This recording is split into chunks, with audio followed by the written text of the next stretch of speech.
Thanks for joining me on my Artwork by Mary channel. I'm going to take you through the creation of this little 4x6 painting that I did for a friend.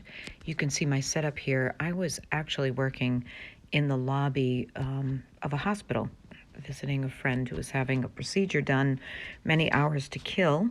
So I set up my paints, as you see here, and my brush roll and a few other things. And I'm using a photograph that was taken during a Jimmy Fund walk for cancer. And the person that did the walk I was very proud of. She is a cancer survivor.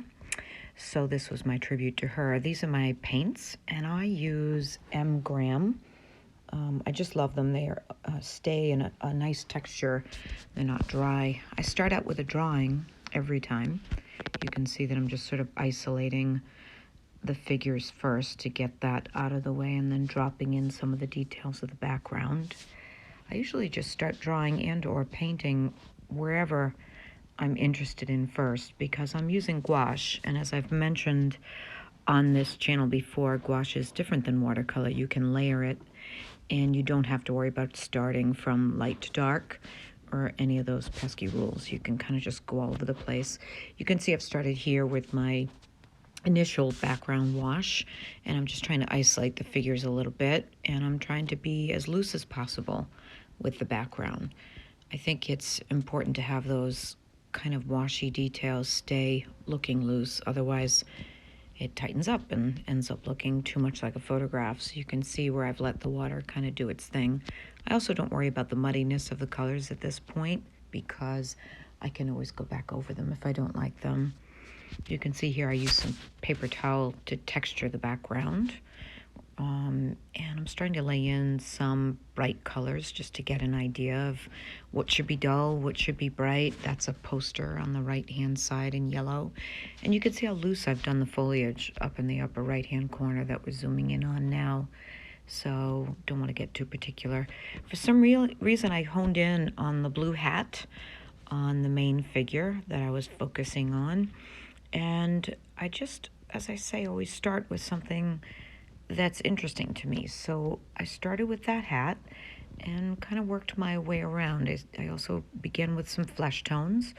I like to also start with things that intimidate me too, and sometimes flesh tones can be tricky, so I wanted to launch into those sooner rather than later. But I didn't get picky. As you can see here, I left little bits of white showing of the paper and that hand and the streakiness.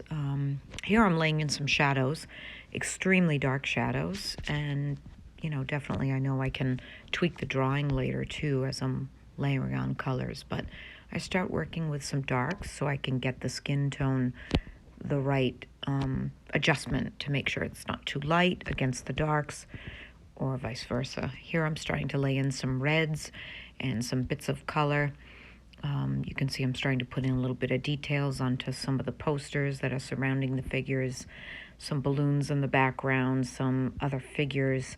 I have to make sure that those other figures don't get too dominant, so I have to kind of tone down some of the details, like the details on their shirts and the things they're wearing.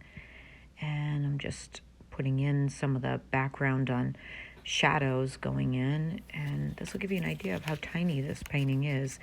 I did it on a watercolor block, which I love to work on.